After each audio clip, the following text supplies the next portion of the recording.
Isto agora, para terminar, cabe-me falar de mais dois autores da filosofia portuguesa, diria da filosofia lusófona, na esteira do que foi dito pelo Rodrigo, e falarei de Leonardo de Coimbra e de Agostinho da Silva.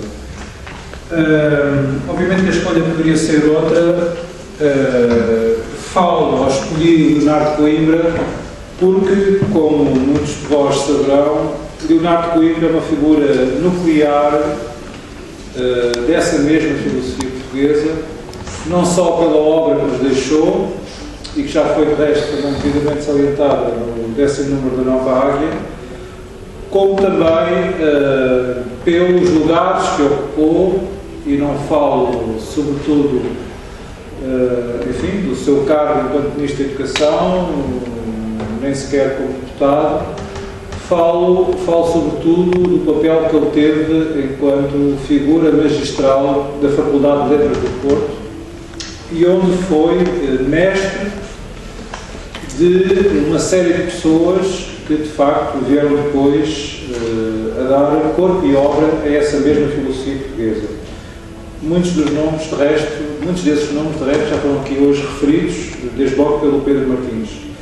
Ou seja, falo do Álvaro Ribeiro, do José Marinho, que foram discípulos, assumidos discípulos de Leonardo de Coimbra. De resto, o próprio Álvaro Ribeiro e o José Marinho, eles consideravam-se irmãos em Leonardo de Coimbra, ou seja, reconheciam em Leonardo de Coimbra essa filiação espiritual e, entre eles, essa irmandade espiritual.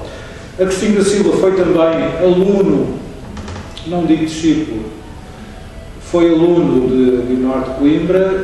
De resto, há testemunhos bem eloquentes em que ele dá conta que a relação não foi a melhor, mas, independentemente das relações de ordem pessoal, que são sempre oscilantes e que muitas vezes decorrem de circunstâncias que estão muito para além do plano do espírito ou do plano da cultura, o facto de, pessoalmente, não ter havido uma relação tão boa com Leonardo de Coimbra, isso não faz com que Agostinho da Silva não faça também parte desta história, desta linhagem. E, nessa medida, porque Agostinho da Silva, de facto, já até numa outra escala, faz parte desta história e desta linhagem, poderemos, de facto, considerar que Agostinho da Silva foi ainda discípulo de Leonardo de Coimbra.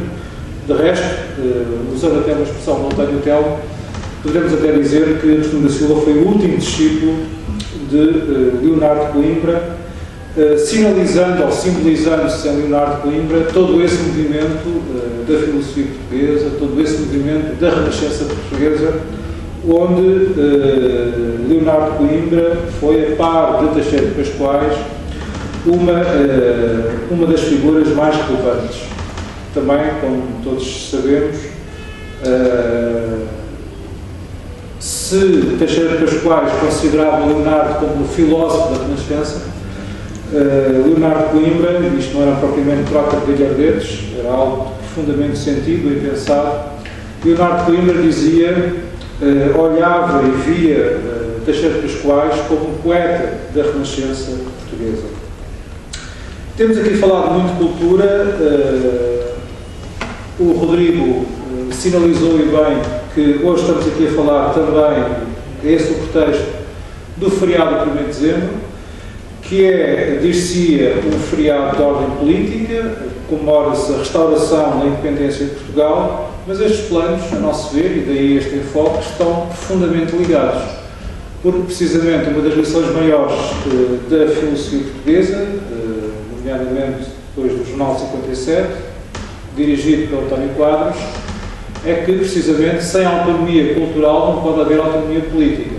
Ou seja, se nós não nos reconhecermos como uma singularidade no plano cultural, ou se quiserem no plano do espírito, então todas as afirmações de autonomia e de independência que possamos fazer no plano político não terão grande sustentação. E isso é também uma lição que ainda retiramos da Renascença portuguesa. porque, como eu também gosto sempre de recordar, se esta geração lançou um movimento cultural e cívico que tinha esse nome, Renascença Portuguesa, era porque considerava o montante que Portugal estaria morto ao próximo disso. E, de facto, foi esse o diagnóstico que fizeram. Ora, precisamente para ressuscitar Portugal, dir-se-ia, toda a ação que empreenderam, tendo sido também uma ação no plano político e no plano cívico, foi a montante uma ação no plano pedagógico e cultural. Porque, precisamente, e isso porventura, mais do que porventura, certo, é uma lição que ainda temos que retirar para os dias de hoje, se não começarmos por aí, pelo plano do espírito, pelo plano da cultura, então tudo o que possamos fazer no plano social, económico e político não terá, de facto, grande efeito. E daí, de facto, essa lição do Leonardo de Coimbra, sinalizando nele, de facto, toda a ação da Renascença Portuguesa, toda a ação da revista Águia, toda a ação da filosofia portuguesa. Eles partiram desse diagnóstico, que essa morte de Portugal não era tanto uma morte política, económica, social ou sequer financeira, tinha também esses contornos. A crise que então se vivia tinha traços análogos à crise em que hoje vivemos, ou seja, havia também traços nessa crise de ordem económica, social, de ordem financeira, de ordem política, mas mais profundamente essa crise passava por um desencontro de Portugal consigo próprio, passava por um esquecimento das nossas mais fundas raízes no plano histórico-cultural. E foi isso que essa geração procurou promover desde logo, esse reencontro de Portugal consigo próprio, com essas mais fundas raízes no plano histórico-cultural. Foi também foi também esse o caminho que a Cristina da Silva empreendeu, ainda que, a meu ver, a uma escala mais ampla, não necessariamente mais profunda, mas mais ampla. A Cristina da Silva, como saberão, e isso já foi de resto aqui hoje referido, teve que se exilar nos anos 40, por circunstâncias várias. Esteve no Brasil cerca de 25 anos, entre 1944 e 1969, e no Brasil inicia uma nova fase da sua vida, corresponde também a uma nova fase do seu pensamento. Diz-se que no Brasil a Cristina da Silva começou a redescobrir Portugal. Pelo menos Portugal começou a surgir para ele como uma questão que tinha a ver com não só com as nossas raízes, mas também, sobretudo, com o futuro de Portugal. Porque a Cristina da Silva tinha, de facto, essa marca muito impressiva. É alguém, sobretudo, preocupado com o futuro, mas com o futuro que, precisamente para ser um futuro sustentável, estaria natural e necessariamente enraizado nesse nosso mais remoto e arcaico passado. Ora, a Cristina da Silva redige uma série de obras, em particular uma que tem por título Reflexão à margem da literatura portuguesa, onde, reconstituindo toda a nossa história, não apenas a história da literatura, como se poderia mais imediatamente inferir do título, mas toda a história da nossa cultura, toda a história da nossa política e toda a história da nossa economia, para além disso, sobretudo, faz ou promove uma visão prospectiva, uma visão virada para o futuro, a partir desse passado que ele reconstitui, que ele redescobre. Ou seja, a partir desse passado, ele pensa o que Portugal pode ser, no tempo dele, nos anos 50, nesse futuro mais imediato e num futuro mais longínquo.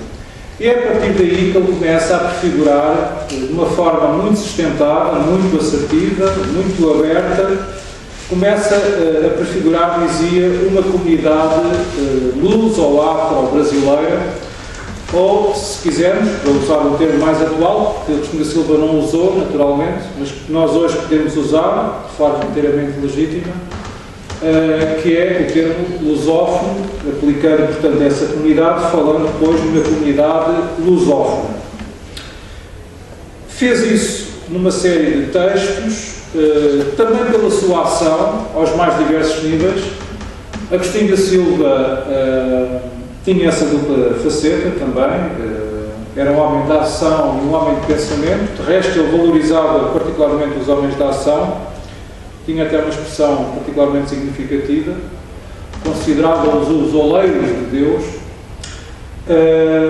e ele próprio, pela sua ação, procurou também dar passos que tivessem em vista esse horizonte.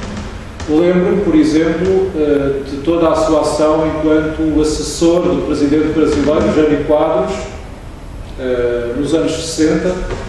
Lembro-me de toda a sua atividade na criação de várias universidades, de vários centros de estudos, muitos deles que ainda hoje existem, e onde há ainda essa memória viva de todo um trabalho de Agostinho da Silva em prol da criação de uma verdadeira comunidade lusófona. Obviamente que Agostinho da Silva, o pensamento de Agostinho da Silva, a sua obra, não circunscreve essa faceta, escusado seria dizê-lo, mas essa é uma faceta da sua obra, e isso também é inegável.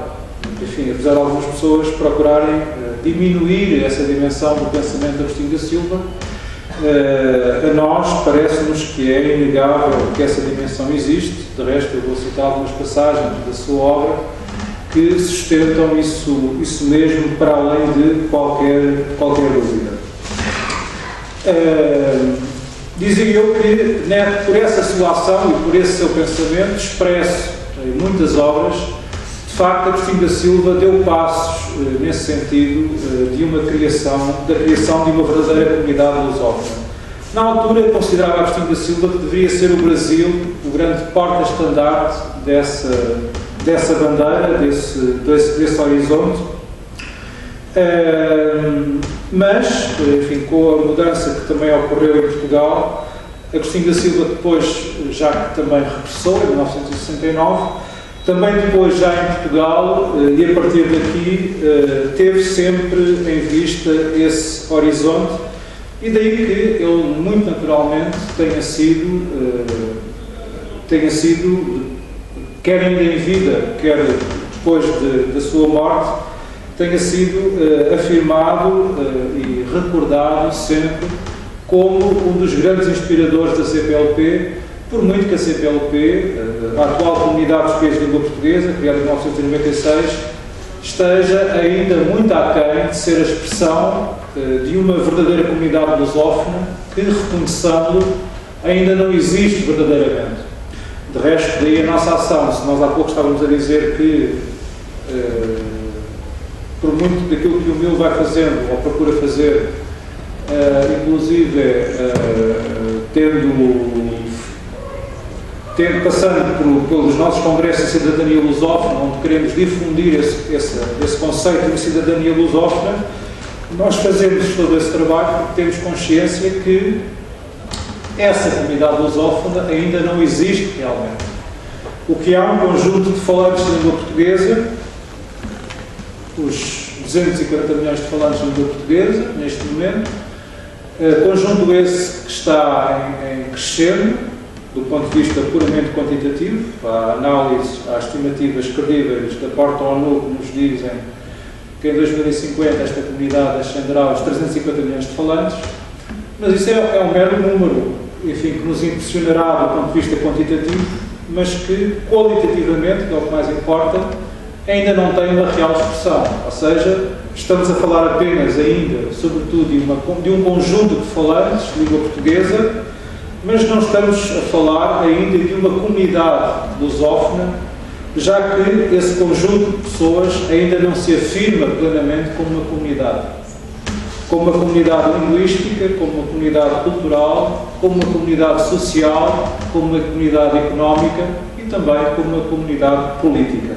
Quando isso acontecer, obviamente as coisas serão diferentes, porque à escala global não é difícil de entender que uma comunidade com toda esta gente na medida em que se afirmar como uma comunidade, será naturalmente uma potência à escala global, até porque esta comunidade tem algumas particularidades, está espalhada por todo o mundo, ou seja, espraia-se pelos 5 continentes,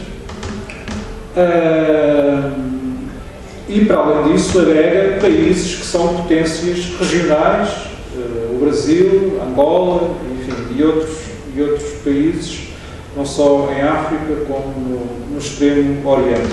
Obviamente que há um potencial que não tem sido devidamente equacionado, e daí também, enfim, muito do nosso trabalho no sentido de afirmar este desígnio estratégico e de procurar fazer entender às pessoas que têm a decisão ou o poder de decisão, de facto, o potencial aos diversos níveis que importa equacionar.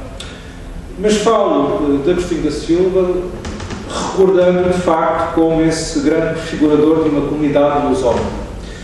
Citarei agora algumas passagens da sua obra que dão bem conta dessa prefiguração. Numa obra que tem por sugestivo título Vida Conversável, disse-nos ele, ou falou-nos ele de uma comunidade luso-afro-brasileira com o centro de coordenação em África, de maneira que, salva, não fosse uma renovação do imperialismo português, nem um começo do imperialismo brasileiro. O foco central poderia ser em Angola, no Planalto, deixando Luanda à borda do mar e subir, tal como se fizera no Brasil, em que se deixou a terra baixa e se foi estabelecer a nova capital num Planalto com 1000 metros de altitude. Fizessem a mesma coisa em Angola e essa nova cidade entraria em correspondência com Brasília e com Lisboa para se começar a formar uma comunidade luso-afro-brasileira. Enfim, é extraordinário este visionarismo do Agostinho da Silva, que ao mesmo tempo tem uma dimensão muito concreta. Está aqui a falar, isto não é tão absurdo quanto possa parecer, está aqui a falar da criação de uma nova comunidade, de uma nova capital angolana. De resto, recorrentemente fala-se disso, até por razões de ordem demográfica.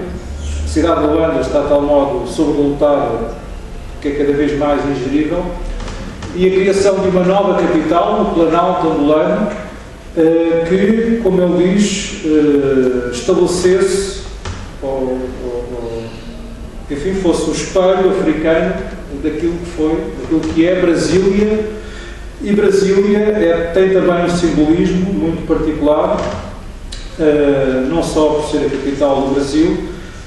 Foi uma cidade que Agostinho da Silva acompanhou no seu crescimento.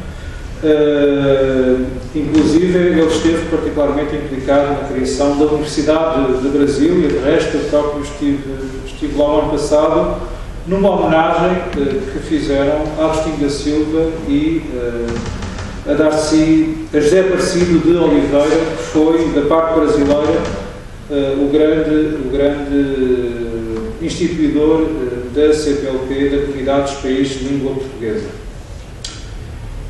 Depois, Agostinho da Silva tem outras expressões que são muito sugestivas, particularmente sugestivas, até porque nos permitem recuperar algumas das teses já aqui referidas hoje. Fala-nos, por exemplo, de uma pátria ecuménica da nossa língua, ou seja, o que ele nos está aqui a dizer é que a língua portuguesa, sendo um veículo de comunicação, é muito mais do que isso. A cada língua corresponde sempre uma cultura, uma história, uma certa forma de ver e viver o mundo. E, na nossa língua, assim entendida, de facto, há uma dimensão que também não tem sido devidamente explorada e que Agostinho da Silva igualmente assinalou. Ou seja, essa capacidade particular de estabelecer pontes, essa capacidade pontifícia de estabelecer pontes entre as mais diversas culturas e religiões. Ora, para Agostinho da Silva, como há pouco referiu Pedro Martins a propósito do António Telmo, isso prende-se com uma cultura que historicamente se foi tecendo em diálogo muito estreito entre as três religiões do livro, ou seja, o cristianismo, o judaísmo e o islamismo. essa foi também uma dimensão que Agostinho da Silva, na sua obra, muito salientou. Fala-nos ainda de uma placa, outra expressão que ele usa, muito sugestiva, de uma placa linguística de povos de língua portuguesa. E esta é uma expressão também muito curiosa, até do ponto de vista geopolítico, esta questão da placa linguística, tal como a Terra, geologicamente, como sabemos, tem essa estrutura, e daí, muitas vezes, infelizmente, os terremotos. Também, do ponto de vista geopolítico, o mundo agrega-se em grandes placas histórico-linguísticas. São essas, em última instância, aquelas que subsistem. Isso também, certamente, é algo que devemos ter em conta quando falamos na inserção geopolítica de Portugal. Não digo isto para defender qualquer saída da Europa, o que seria absurdo. Portugal é um país europeu, é de resto o país mais antigo no espaço europeu, sempre será um país europeu. Os países existem, enquanto existem, onde se firmaram as suas fronteiras. As fronteiras não são movíveis, mas sendo, e até podia dizer sem qualquer complexo, orgulhosamente um país europeu, de facto, do ponto de vista geopolítico, do ponto de vista da placa linguística, o nosso espaço de inserção, de integração, não se circunscreve à Europa, muito pelo contrário, espraia-se por esse mundo fora, porque exatamente é por esse mundo fora que também se espraia esse espaço linguístico da lusofonia. E daí eu falar, igualmente, dando uma vez mais conta do seu pragmatismo. Agostinho da Silva era, isso para mim é particularmente exemplar, alguém que sabia aliar um grande idealismo, um grande visionarismo, diríamos até um grande utopismo, por um lado, a um grande realismo e um grande pragmatismo por outro. Como sabemos, isso não é o mais comum. O mais comum é, por um lado, existirem pessoas que nós poderemos considerar como muito visionárias, muito idealistas, muito utopistas, mas depois não conseguem concretizar minimamente esses ideais. E, por outro lado, haver pessoas que são muito pragmáticas, muito realistas, mas que não põem esse pragmatismo ao serviço de ideais nobres, como aconteceu com Agostinho da Silva, e isso para nós também, ainda hoje, é exemplar. Mas dizia eu, dando conta desse pragmatismo, ou seja, falando do potencial que é também económico da lusofonia, Agostinho da Silva afirmou ainda que trata-se atualmente de poder começar a fabricar uma comunidade dos países de língua portuguesa.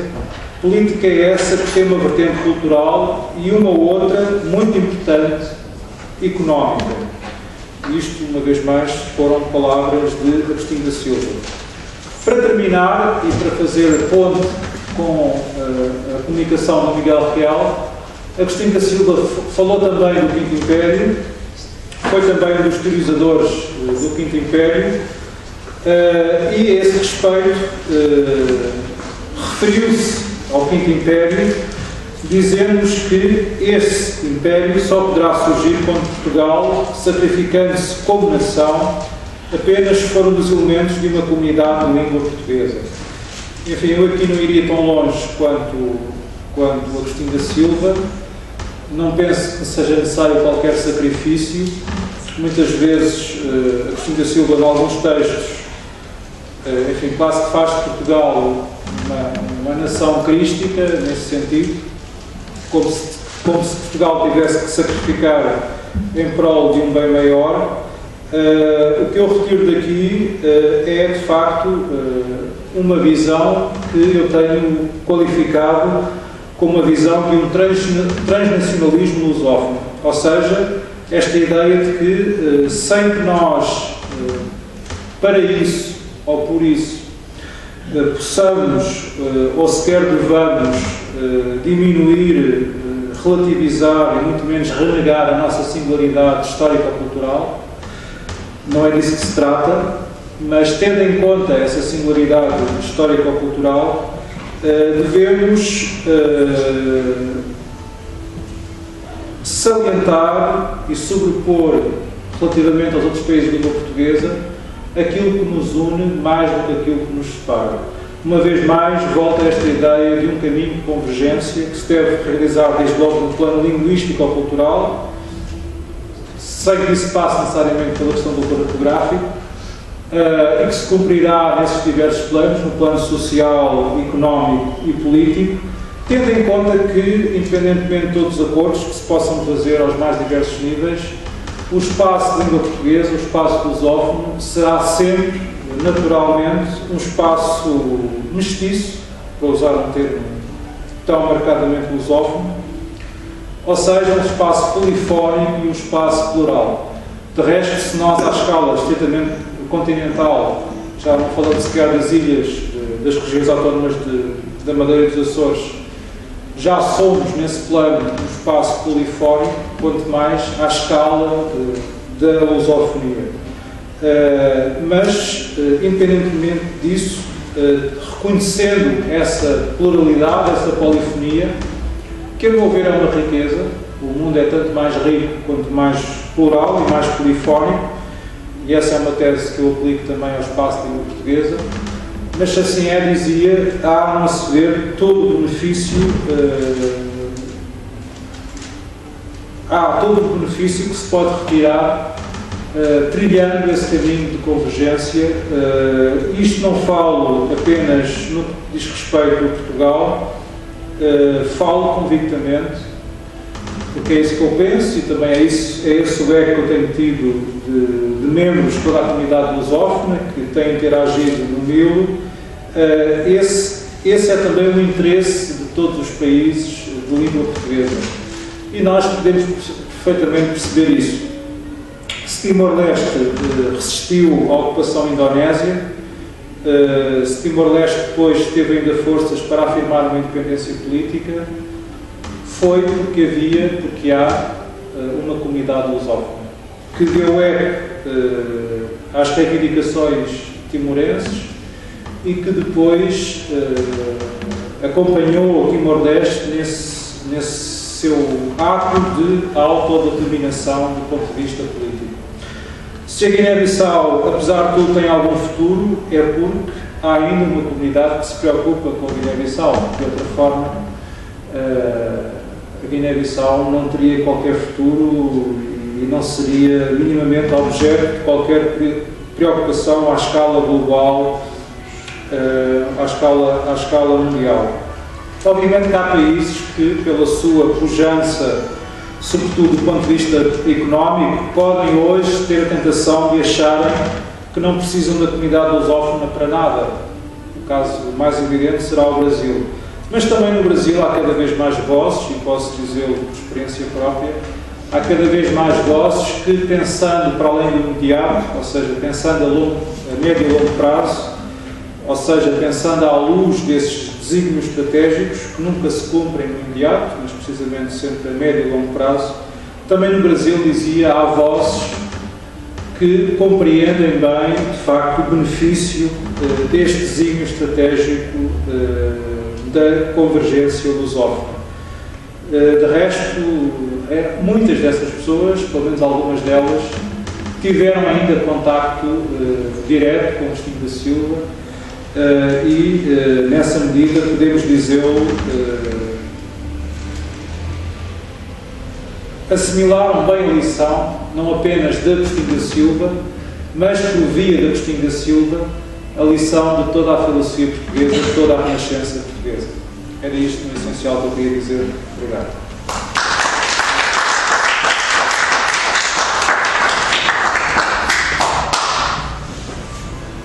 Temos agora um espaço para debate. Se alguém quiser intervir.